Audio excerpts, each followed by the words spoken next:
All good. Dun, dun. Hopefully everyone is having a good week so far. Hump day. Yeah, happy Middle of the hump day. week. Middle of the week. It's one of my favorite days of the week. Mondays are traditionally my absolute favorite day of the week, but you can't beat a good Wednesday. It's funny. I've never dreaded Mondays. Like, a lot of people have that existential dread about Mondays. Yeah. I try to use it as a catch up. Like okay, all the stuff that people put off on the weekend that I'm going to have to deal with. I know I'm going to have to build time in to deal with. Yeah. And so Monday is sort of one of those days. Yeah. And as you I've know, we always liked film. Mondays because it's a mindset shift, but most people are like, "Oh my gosh, it's Monday, here we go again." I always say that no matter what happened last week, Monday is your chance to completely reset, start over. Everything that already happened is done. Don't dwell on it. Just make a better Monday. Right. So I've always been a fan of Mondays to just reset mentally and start a new week fresh. All right, Miza, I'm gonna let you keep letting folks in as we go. I see the waiting room just keeps going, so we're gonna go ahead and kick this thing off. So real quick, I'm not gonna do our traditional slide intro because Ted will have his own slides today, but I do just want to remind everybody of our four commitments to the call because I see a lot of cameras off right now. Commitment number one: turn your cameras on. We want to interact with you. We want to see your smiling face. I don't care what you're eating for breakfast. I don't care if you have your makeup on or not. And if you are not driving naked or driving naked, turn your camera on and see your face. If you are naked, driving or driving naked, you probably shouldn't be on this call anyway. The other one is turn your distractions off. Put your phone on silent for the next 45 minutes, put it face down so you're not seeing the notifications blow up on you. Do as much as you can. I see my dog is scratching at the door. I'm gonna have to go fix that distraction in a minute. Do what you can to focus in on this and grab the knowledge that we're throwing at you over the next 45 minutes or so. Third, participate, especially on this call. I know Ted's going to ask some really great questions as he goes through this material. Dive into the chat, engage with them, share your thoughts, answer the questions. It'll make it a far more interactive and entertaining event for everybody, and you'll learn more. And then last but not least, share this with somebody else, right? Go pass on the knowledge. If you gain value out of this, odds are somebody else will as well. Don't be stingy with it. Feel free to go and share it. With that said, I'm going to just introduce Ted and I'm going to let him screen share and take over. If you don't know Ted Bogert yet, you are in for a treat. He's a wonderful human being. Oh, He's out of Orlando. He's a couple hours from me. I make the couple hour drive as regularly as I can to go meet him in person because he's that great of a human being. oh. Um, he's a lender. He's a coach. He's a great partner to have.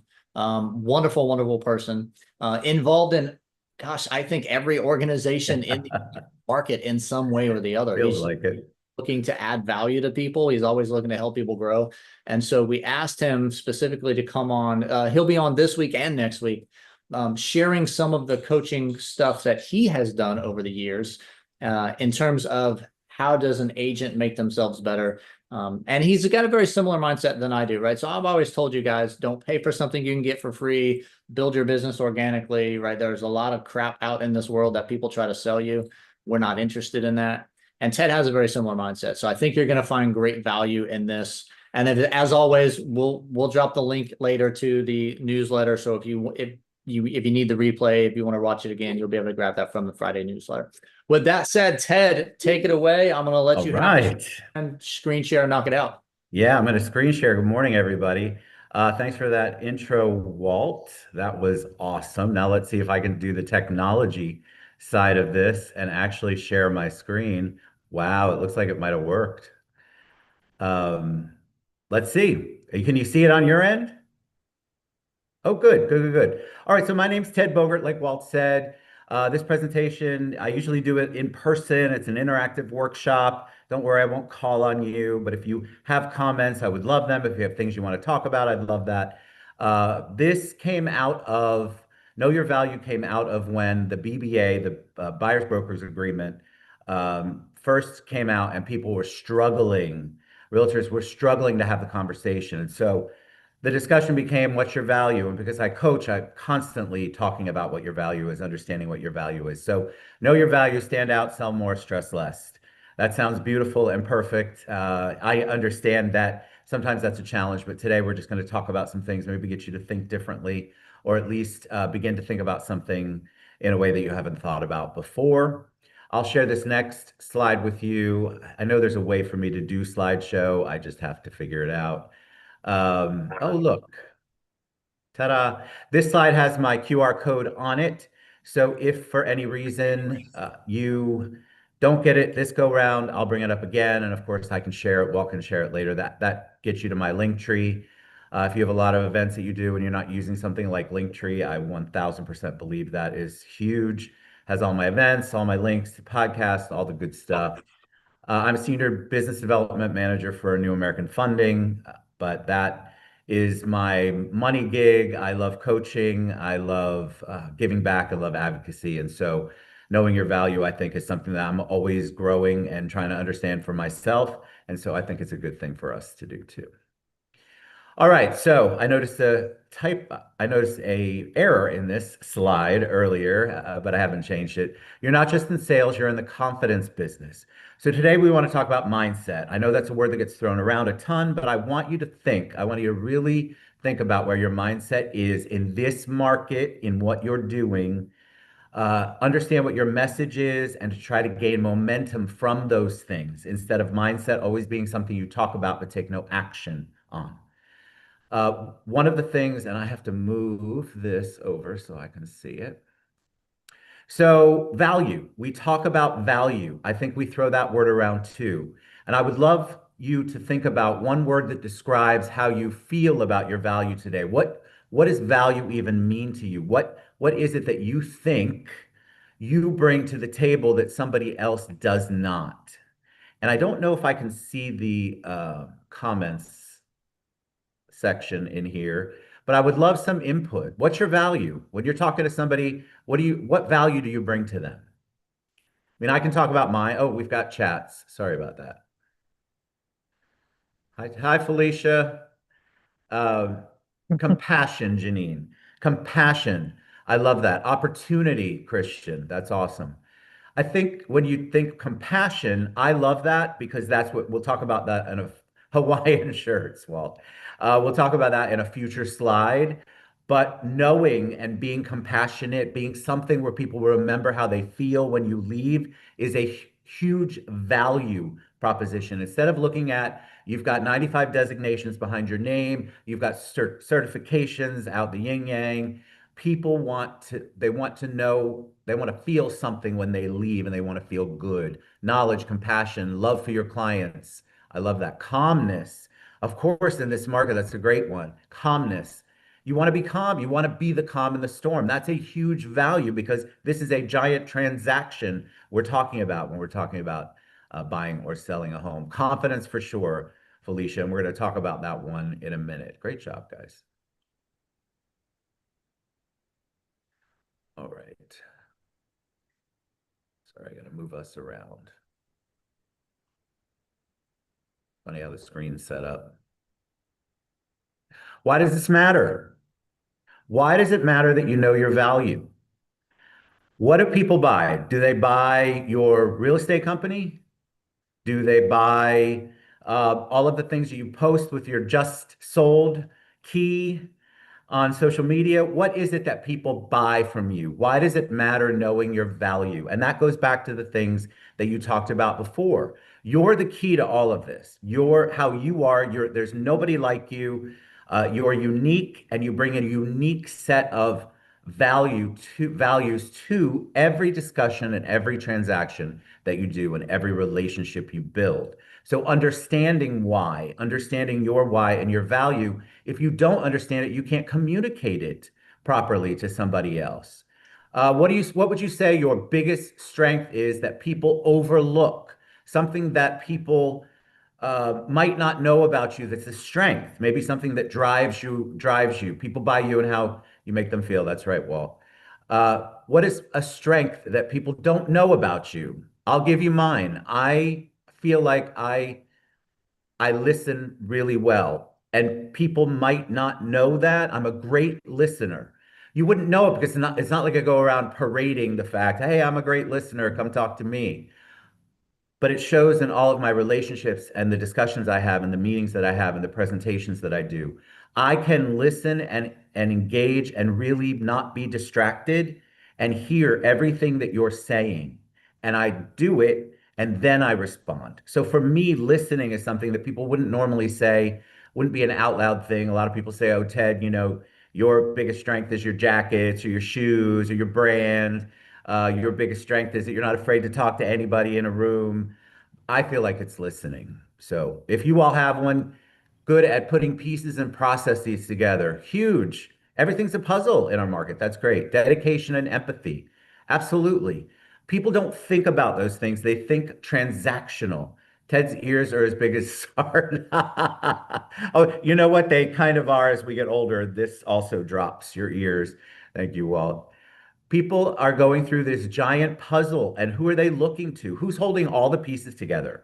You are. As the realtor, I feel like you have the hardest job. You have the hardest bunch of balls that you have to jump over and balance in the air.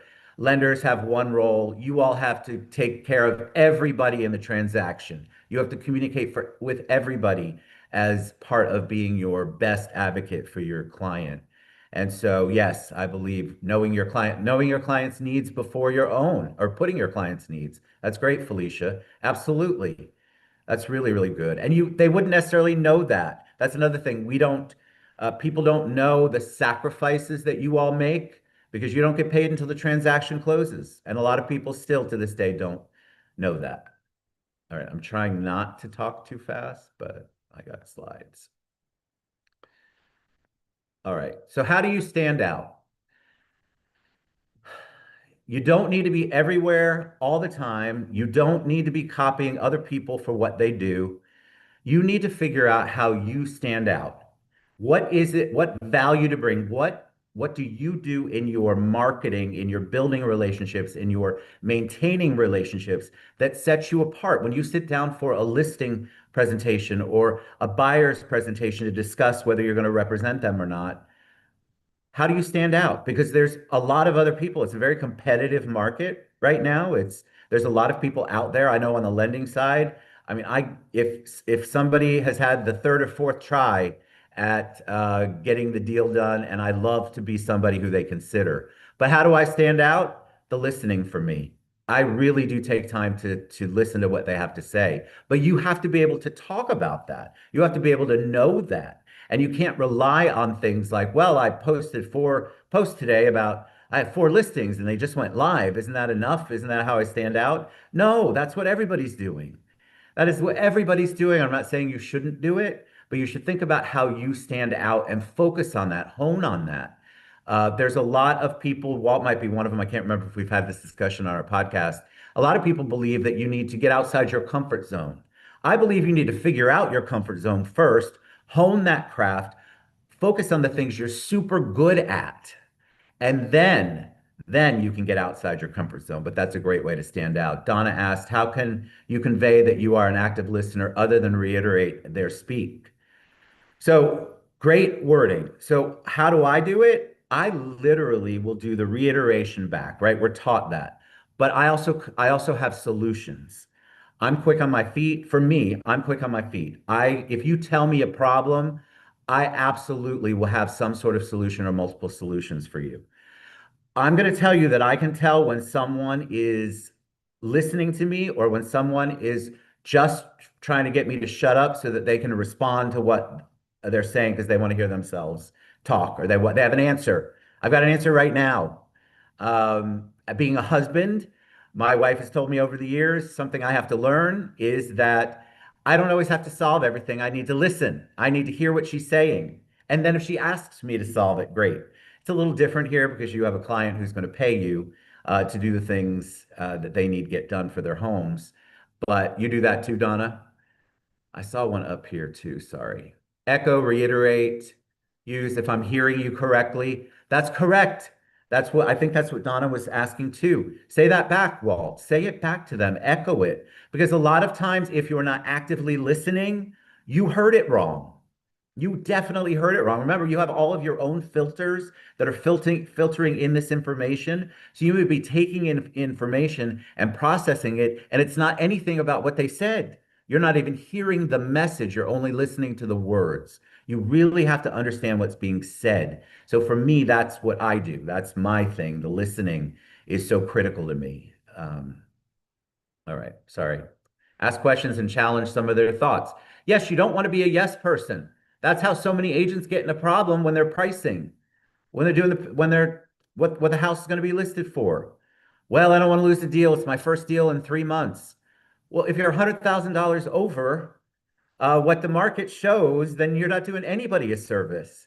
Then you're absolutely starting out of the gate and setting yourself up for failure. So, yes, you do have to handle objections. That's a good one. And sometimes you have to challenge them, but you just want to make sure you challenge them on things that you're experts in.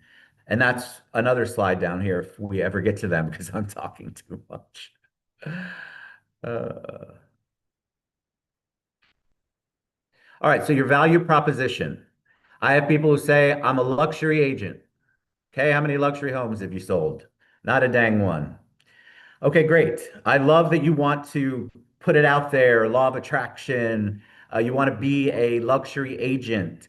But if that's what your focus is and you haven't done one yet, and that's the thing that you're putting out there, you're missing out on your real value proposition.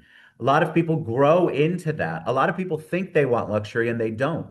There are people who focus on first-time home buyers, but you have to understand all of the down payment assistance that goes with that. So when I'm coaching or talking to a realtor about what their value proposition is, I want to know where their comfort zone is. What are you good at? What value do you bring? What have you focused on? The houses that you've sold in the last 12 months or the buyers that you've worked with in the last 12 months.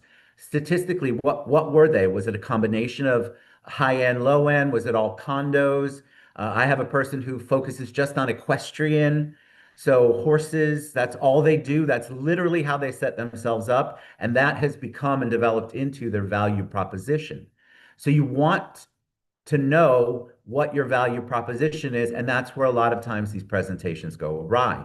You don't know how to communicate it to somebody. Therefore, they get mixed messages or no message at all. So my thing to you, and you don't have to turn to anybody and say this, but I want you to think about what it is you're bringing value to. We talk about knowing your value. How do you communicate that? How do I get that to someone when I'm sitting there doing a listing presentation? Am I paying attention? Do I have slides? Do I know what I'm talking about? Have I looked up the market?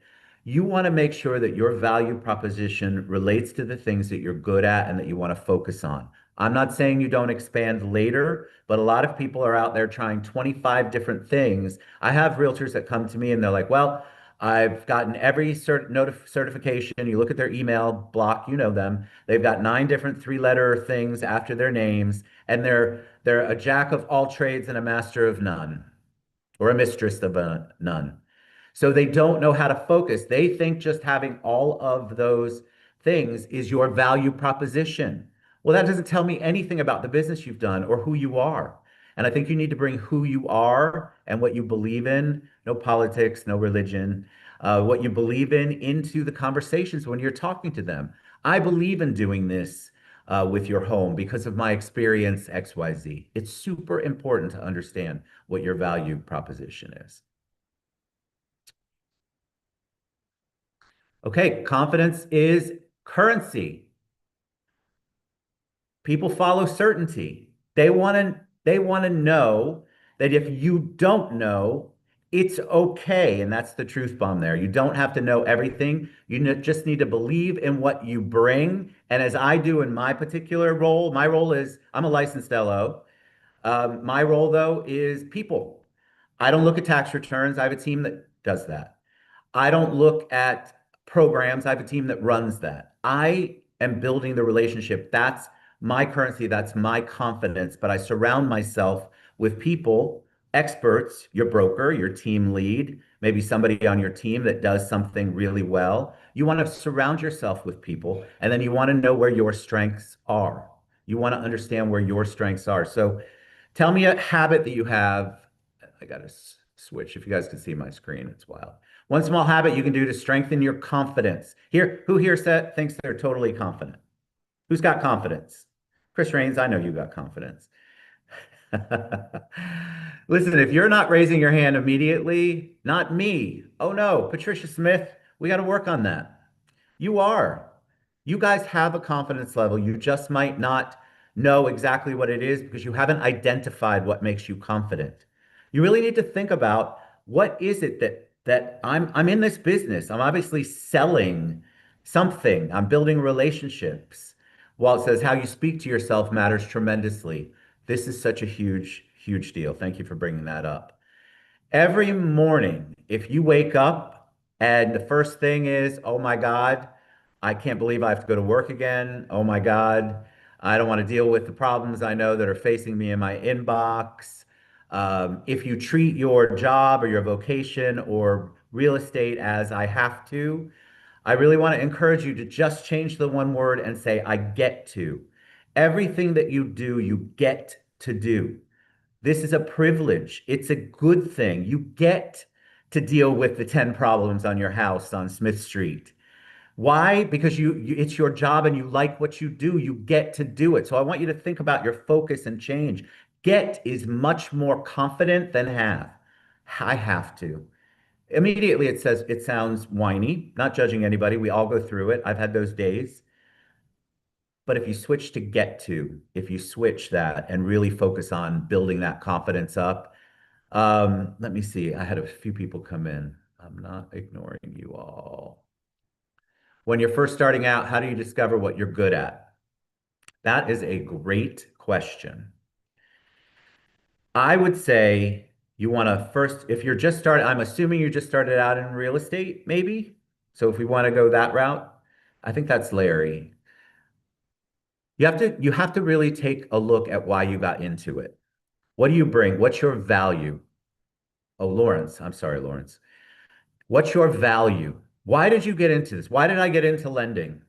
Am I good at numbers? Absolutely not. I mean, I have a calculator and I have a team that does this. Helping people is a great one. That's what I'm good at too, Janine. I'm good at that. I know I'm good at that. So now I'm in a job where I'm actually helping people, helping them get across the finish line, whatever that looks like. A short sale, a first investment property, a first home, a seasonal home or a condo, something where they can be close to their grandkids. This is a big deal. This is a huge transaction. And they're trusting you and you love to help people. So all you're doing then, you're confident that you love to help people.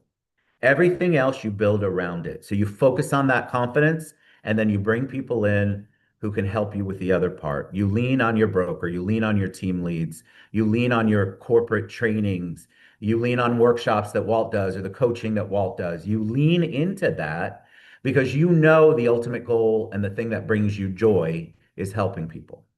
So that is a confident approach. I know what I'm good at, and I also know what I'm not so great at. And identifying those things and filling those holes up with people I know can do it is huge. It's a big currency. All right. God, y'all are great on the questions. Okay, personal brands.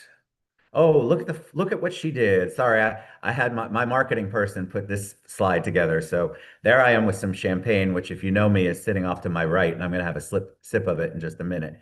Um, know your brand. What's your brand? Is your brand just, I don't have a brand? Is your brand your brokerage? Is your brand your team?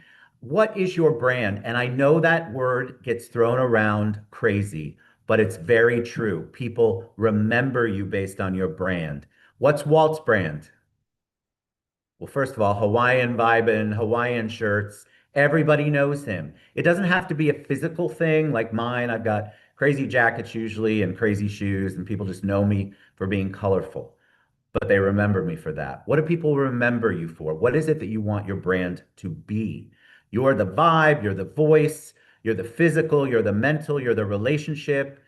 And whatever that brand is what people are actually taking in. So when you're posting on things like social media, like Facebook, or for the youngins, Instagram, TikTok, If you're putting that out there and you don't stand out or you don't consistently bring what you bring to the table to other people and show them, then you're going to get lost in a sea of other realtors. There's a million people out there doing lending and real estate. And so you have to figure out how you want your brand to be. How do you want to be perceived? What is it that you feel good about? I feel great about the guy where everybody stops me and goes, I love your jacket. I love your shoes. What do you do? Or if I show up to a presentation, I'm certainly not going to be showing up in flip-flops and I don't know, cut off jean shorts. Does that date me? So your brand is so important, but the most important part of it is it can't be fake. It has to be authentic. You can't all of a sudden decide, I want to wear Hawaiian shirts like Walt, and that's going to be my brand. If you hate Hawaiian shirts, oops, I've got more people commenting. Sorry about that. My Southern personality is what numerous people state attracted them. Patricia, I love that. Absolutely. I know people in my area. A lot of their brand has to do with cooking. They're known as the cooking people. They love to cook. There are people who just love to eat. That would be me. That's not my brand, but there are a lot of foodies out there. And so they build their whole brand around food because they're always eating it and they're always trying new restaurants. How does that help? People know, oh, you're the guy who tried the Chinese place up the street that I just heard about, and I see it on your platform.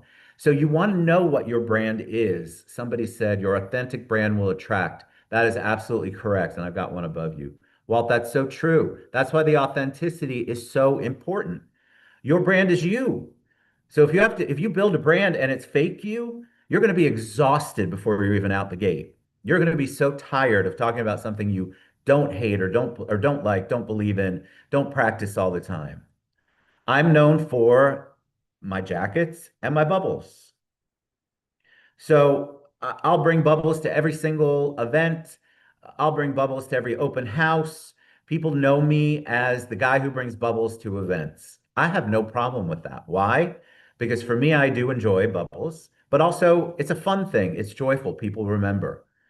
People will actually now stand up and say, you know, Ted, he's the guy with the cool shirt, cool jackets and shoes who brings champagne to every event. I have no problem with that because I live it.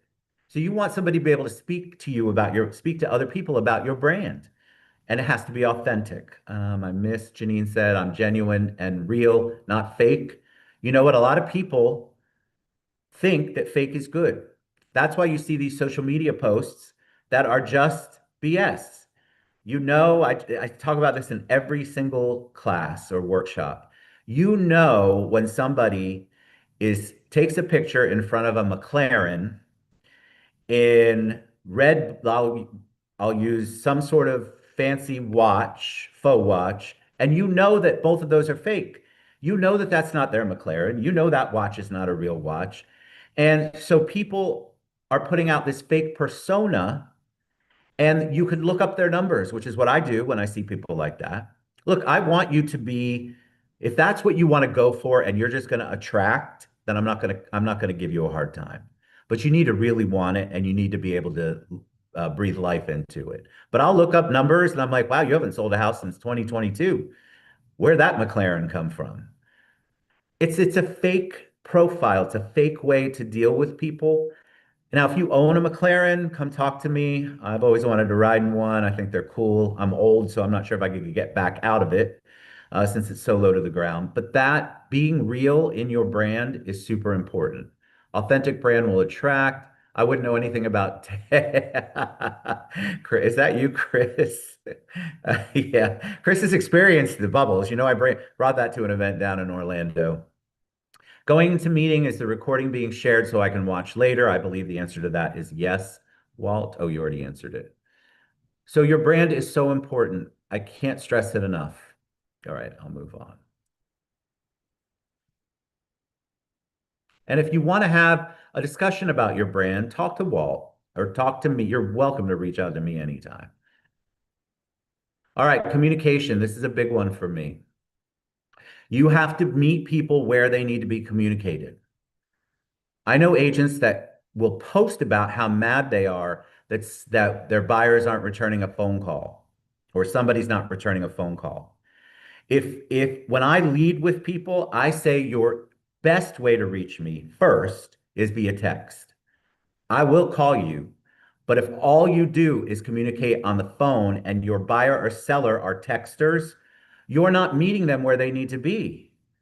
You're not meeting the people that you need to, that you're trying to do business with or you are doing business with. You're not communicating in a way that they like to receive the communication. You want to know what it is, and I would encourage you to always ask for it up front. Hey, I can send smoke signals, I can do airplane writing, I can do text, I can do email, I can do WhatsApp, I can do phone. What's your preferred method of communication? Why is this important? It's important because many realtors who come to me will, and I'm coaching, will say, look, I like the phone. Well, I'm sorry, I don't care if you like the phone or not. Do your buyers and sellers like the phone? Because if they don't like the phone, then you're not communicating with them or meeting them where they need to be. The same goes for people who want to be called all the time. I have younger realtors, I'm not picking on you. I have younger realtors who say, I don't want to get on the phone. I want to do everything via text or WhatsApp. Well, if your buyer is older and they're telling you they don't want to text or they don't like to text and you don't want to call them, you're also not communicating in a way that's meeting them where they need to be. And so you need to be very specific in your communication and make sure you set that up in the beginning. Communication is so important. That also brings value. Why? Because you listen to what they said and you communicate with them the way that they best receive communication.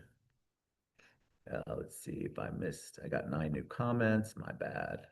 Did I miss anybody's comments? Well, No, you can we've got them focus right now on. in the comments. You're pretty good. Okay, good. All right.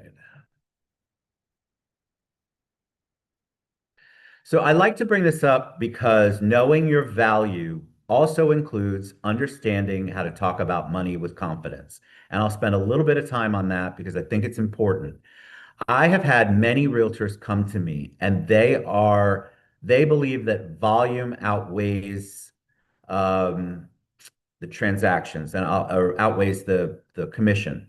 So I have one particular realtor in mind. Everything they did, they undercut every other realtor and did everything at 1%.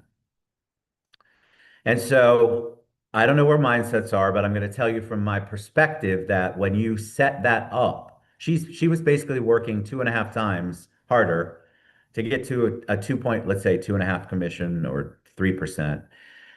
She didn't feel good about talking about money, so she thought if she undercut it, everybody would just go with her.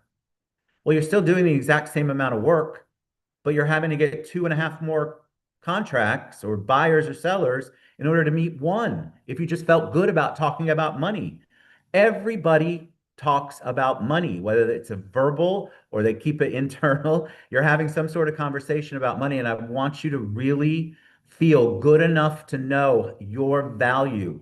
You've you've got a license, you've done an inordinate amount of trainings, you have experience. Even Lawrence, who hasn't had experience, you still have done the work to get here to be a licensed real estate professional.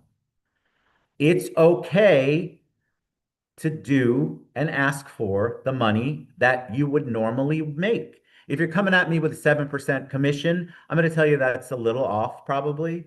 But you have to be able to talk about it. Why? Because the people on the other end are talking about it. Other people are talking about it. Sometimes the buyers and sellers don't understand how you make money. So you have to at least be able to understand where you're at. And you also have to understand the market and the money, the pricing, like we talked about earlier. I don't want you to ever think that your value, if you are in a situation, and like I've had to do it, I have cut my commission. That's under circumstances where I want the deal to get through.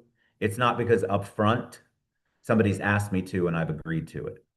So you want to have those discussions. It's very important that you feel confident about your money. Most people intrinsically realize that they get what they pay for. That is absolutely true. And Patricia, you're killing yourself for nothing.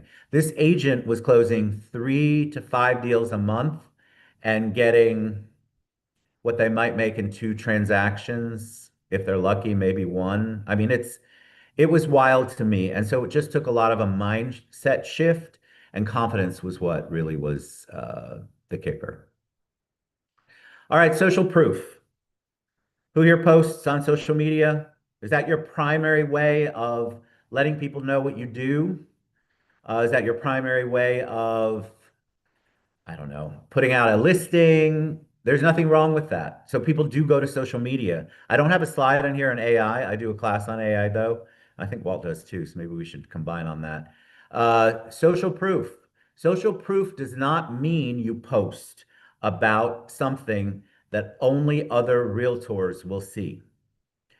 A lot of the stuff that gets posted is not seen by, or the target audience doesn't become who you really want, which is the consumer. So if you're posting how you've went on 10 trips or you're posting yourself in that McLaren shot, that's for other realtors. That's social proof that you might not want. I believe that social media is incredibly powerful and there are ways to do it that will help your business and set you aside. I'm a big believer in testimonials, Facebook recommendations.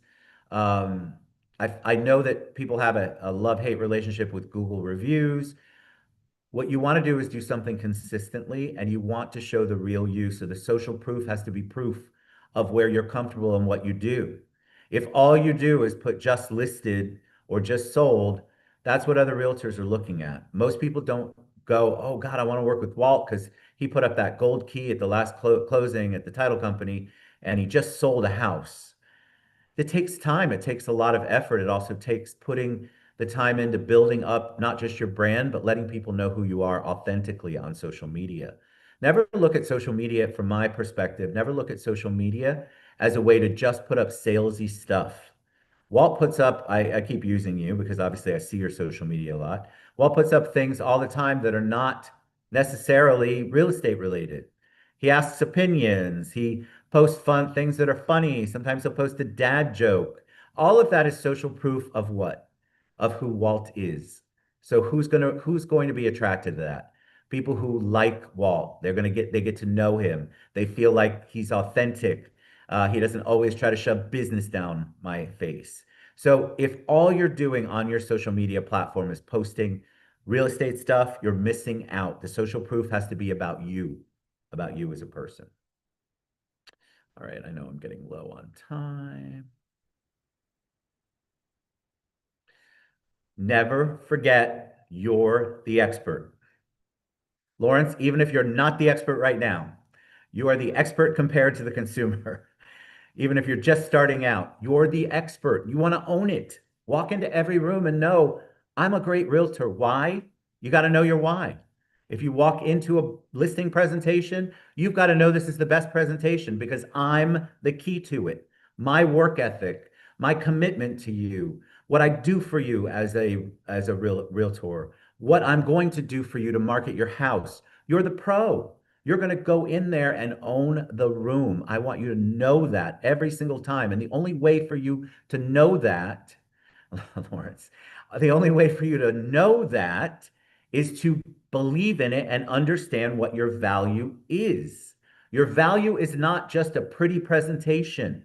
You have to be able to talk through those talking points, listen, understand what value you bring to the table, and therefore you are the expert in the room. You're the expert. I don't ever want you to forget. You have value and you're the expert. You are the person in that conversation that knows best about what needs to be done for that client. A lot of realtors will go in, the client will put up an objection, immediately they completely distracted or detracted, they get off the rails and they don't know how to respond. Why? Because they haven't already established what their value is and what their value is going into that particular meeting. Systems are important.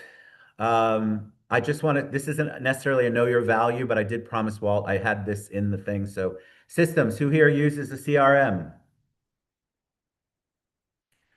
How you keep in touch with your past clients, current clients, potential clients, how you manage that and make sure that they get touched 75,000 times or whatever the going rate is per year. I think it's maybe 12, it could be 7.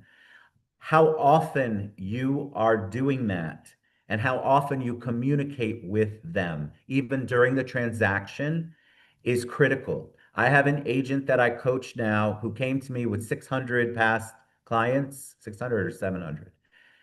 He had never reached out to a single one. What does that tell the person on the other end? I don't care about you. Thanks for the commission. See you later. Or I'm not valuable. I'm not valuable enough to keep in touch with them. I'm not valuable enough to be receiving communication from them. I was just a transaction, not a real relationship. So if you have systems in place, this is another way to solidify value. Wow, this guy, this girl, they really want me uh, they're really thankful that I was a client or I was a potential client. And you're going to stay top of mind. Systems help you stay top of mind. Staying top of mind is another way to show your value. You're constantly there. Look, my realtor I closed 3 years ago, and he still keeps in touch with me. So the minute that somebody thinks about a realtor and that person's in the room, who are they going to think about? They're going to think about you. That's what they should do. And Walt and I talk about systems all the time. You have to have a way to communicate. You have to have a consistent way to communicate. And I'm not talking about just happy birthday once a year. You really have to have a system. And I believe you guys, everybody has them. Put in the contract 1% up to 3%. They will ask why. Tell them you might not know. Toward the end of this transaction, well, I'll let you take that one. I'm terrible about contracts. Your Yeah, we'll contracts. keep going with the presentation. I don't want to slow us down on that Okay, one. okay. All right, boundaries. Another way to establish your value. If you say I'm available 24/7 and you don't answer the call after 6 o'clock, or if you say I don't talk to clients after 5 o'clock on the weekdays or on the weekends, whatever your boundary is, you need to make sure you have a balance for that.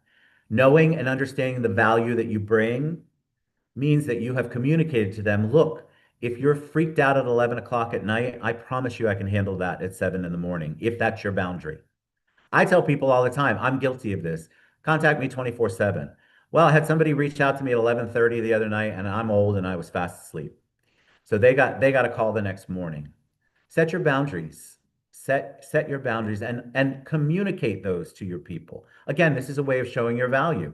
Hey, look, I'm going to take care of you no matter what, but I really don't want a 2 a.m. call about a question on a house that could wait till 8 o'clock the next morning. All right. Ba-da-ba, ba-da-ba. Again, when you know your value, you attract, you're not chasing, you're getting people in. When you're out there and you're promoting or on social media, you're having these conversations, these presentations, you're out networking, you're at your realtor association, uh, you're doing events, which I do a lot of. Make sure that you're just attracting. You don't have to chase after people, but you want to be consistent. Again, there's a message there. You know what your value is. If somebody doesn't get it, and then you either haven't communicated it well, your tribe attracts your tribe. That's right. You haven't communicated it well, which is goes back to knowing your value, or they're not the right person. How many people have fired a client or not taken a client? I have. And my clients are realtors usually. Why? Because it just doesn't, I'm not into the toxic, uh, emotional, energy draining individual who is constantly trying to take from me. I like relationships. Yes, you're much better off firing them. I have somebody now, finally, one of my coaching clients is letting a listing go. The people want him to do it again. And he understands that he has spent an inordinate amount of time for as long as the contract is going in, doing things that he didn't want to do because he felt like that was the best thing for them instead of understanding what his value was as the expert and telling him these are the things that need to be done. So now he's divorcing that, getting rid of that. You don't have to chase after people like that. Almost done, almost done. Sorry.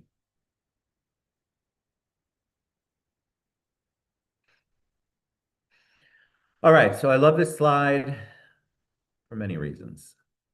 Best agents don't chase deals, they build trust and community. Trust and community. One thing about social media I forgot to tell you, put out there what you do in the community. If you're not involved in a charity, your church, your synagogue, your wherever you go, wherever you spend time, your kids' baseball, people want to see a human side of you, that you're part of a community. Why is that important? Because they want to understand that you're not just a one-dimensional real estate person trying to get their money. You have to show some of you. Referrals are cheaper and stronger than buying leads, always. Work your referrals. The best way to do it is to know your value and provide that value to your buyers and sellers, past and current and future. Long-term relationships. This is how you keep people. This is where Walt gets referrals. I get referrals. I'm sure Chris gets referrals. If you've built long-term relationships, you're going to get people in. Why? Because they feel like it's a real relationship. It's not something that's just transactional. And this I can't stress enough. People remember how you made them feel, not just during stressful moments, but all in general. How you made them feel is what they're going to remember always. And that might be the last slide. And I love this quote. Whether you think you can or think you can't, you're right. Mindset, babies.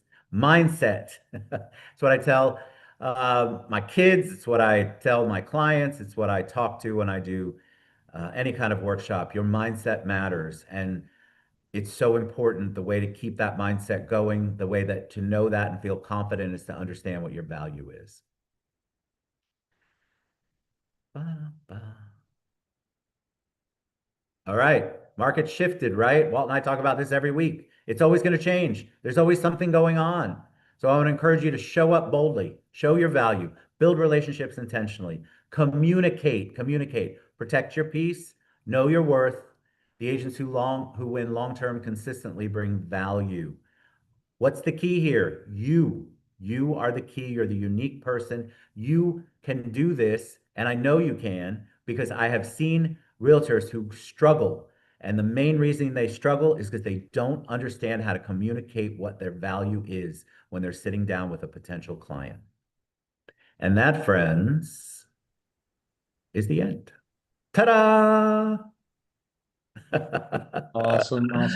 Thank you All right, so I hit much, it my right at friend. 47 minutes. Yeah, that And was there's my good. Well, QR code again. I yapped for like 3 or 4 minutes, so you're right at 45. That was perfect. If you guys have any, we got a few more minutes here. So if you have any specific questions, drop it in the chat. We'll take a little Q&A here to go. I just Thanks, put Patricia. Ted's link tree in the chat as well. If you've got questions that you want to ask, but you're like, I don't want to ask this with 30 other people. Like I want to go directly and just have a private conversation. Shoot him a note, connect with him. All his information is in the link tree. Dive in with him and refine this. Don't get this knowledge and then not take action to actually build your value if you don't know what it is yet. It's super important. A couple people had asked before they jumped off about the replay because they had to go into another meeting. We just dropped the link to the newsletter in the comments. All you have to do is sign up. It's free. We don't sell you anything. It's just a way for us to keep adding value. So if you need the replay later to go back over, watch again, refresh your memory, put some action items together, just sign up for the newsletter. That replay goes out every Friday morning in the newsletter. So you'll have what you need right there. Any questions, comments, thoughts, concern for Ted before we wrap up? Y'all were such great on the interaction. Thank you. It was really, really good. I appreciate that. Diamond Dave, he wears a lot of bling and fancy jackets and a bow tie. So I do love bow ties, but as I've gotten older, my neck apparently is not small enough. I've got to work on that. So bow ties and me are not friends, although I love them. I do wear them with my tuxedos. And next week when we do it'll be a different presentation next week, by the way. Yep. So, but yeah, I would love to hear. Thank you guys. I really appreciate it. I would love to. Can we take a quick photo? I know not everybody's on, but we take a photo. Yeah, if you want to do a little Yeah. selfie, Yeah. if everybody wants to do a quick photo, turn your cameras on real quick. Don't be shy. Should have been on already but you guys are slacking. Again, if you're not driving naked or driving naked, put your camera on real quick. Yeah. No naked shots. All right. Ready? 1, 2, 3. All right. I got us. Perfect. Thank you guys so much. I enjoyed that. Chris, it's great seeing you live again. But yeah, if you have any questions, feel free to reach out to me. Everything you could ever want to know about me is on my link tree. Yep. my cell phone, all that good stuff. But And we'll put Ted's information in the newsletter that goes out on Friday as well. So if you didn't copy it for whatever reason, you can grab it again on the newsletter. All right. Well, we'll give thanks you for guys having me. 10 minutes of your day back. Ted, thank you so much. Always a pleasure, my friend. Looking forward to next week as well when he talks about a completely different topic. But you're going to see his smiling face and his fancy shirts next week as well. So stay tuned for that. Thank you guys. All right. Thank you You guys so have a great much. day. Everybody have a great day. Thank you.